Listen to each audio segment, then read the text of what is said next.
السلام علیکم ورحمۃ اللہ تعالیٰ وبرکاتہ۔ تو آج کی ویڈیو میں ہم تمام عورتوں کے لیے وضو کرنے کا ایک آسان سا طریقہ لے کر آئیں تاکہ عورتوں کو معلوم ہو جائے کہ وضو کس طریقے سے کیا جاتا ہے۔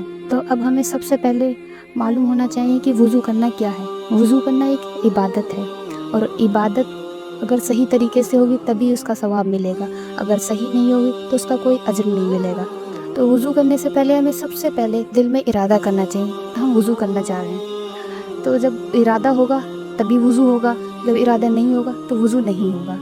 تو ارادہ کرنے کے بعد سب سے پہلے اپنے دونوں ہاتھوں کو 3 مرتبہ دونوں ہاتھوں کو ٹکنوں سمیت دھونا ہے۔ پھر اس کے بعد کلی اس طریقے سے کرنی ہے کہ ہمارے دانتوں کی تمام کھڑکیاں بھیگ جائیں، کیونکہ اگر وضو میں ایک قطرہ بھی رہ گیا تو اس سے ہمارا وضو نہیں ہوگا، مانا ہی نہیں جائے گا۔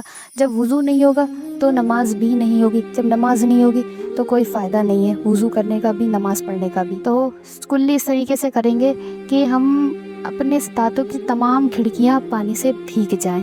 3 مرتبہ کلی کریں گے۔ جب دوسری مرتبہ میں کلی کریں گے تو ہم مسواک بھی کریں گے۔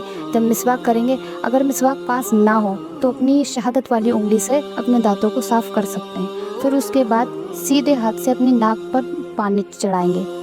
پھر ناک پر پانی چڑھانے کے بعد اپنے بائیں ہاتھ کی انگلی، چھوٹی والی انگلی سے اپنی ناک صاف کریں گے۔ پھر اس کے بعد جب منہ دھلیں گے، منہ دھلنے کی مقدار عورتوں کو، بعض عورتیں کہتی ہیں کہ ہمیں معلوم نہیں ہے کہ کس طریقے سے منہ دھلا جاتا ہے۔ تو منہ دھلنے کی مقدار سب سے پہلے بال اگنے کی جگہ جو ماتھے پر ہوتی ہے اور تھوڑی کے نیچے تک، ایک کان کی لو سے دوسری کان کی لو تک 3 مرتبہ دھوئیں گے۔ سیدھے ہاتھ کو 3 مرتبہ دھوئیں گے، کونیوں سمیت 3 مرتبہ۔ پھر بائیں ہاتھ کو کونیوں سمیت 3 مرتبہ دھوئیں گے۔ پھر سر کا مسح کریں گے۔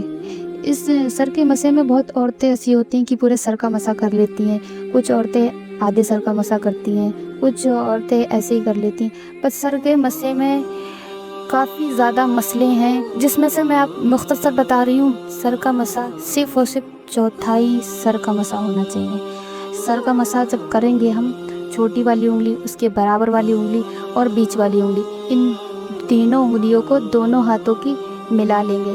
جب ملائیں گے تو اپنے بال اگنے کی جگہ سے چوتھائی سر تک مسح کریں گے صرف، اور ایک ہی بار کریں گے۔ پھر اس کے بعد کانوں کا مسح، جب شہادت والی انگلی بچے گی اس میں پھر کانوں کے اندر کی صفائی کریں گے۔ صفائی سے مراد مسح کریں گے۔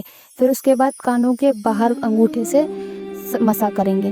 پھر انگلیوں کا خلال بھی کریں گے۔ اس کے بعد جب انگلیوں کو خلال کر لیں گے، وضو ہمارا ہو چکا۔ پھر سب سے لاسٹ میں ہمیں سیدھے پیر کو دھلنا ہے۔ اب سیدھے پیر میں خلال کرنا ہے، اپنی کنا انگلی سے شروع کریں گے اور انگوٹھے پہ لا کر ختم کر دیں گے، اور پھر بائیں پیر پر اپنے انگوٹھے سے شروع کریں گے اور کنا انگلی پر ختم کر دیں گے۔ یہ بہت ہی آسان سا طریقہ ہے وضو کرنے کا۔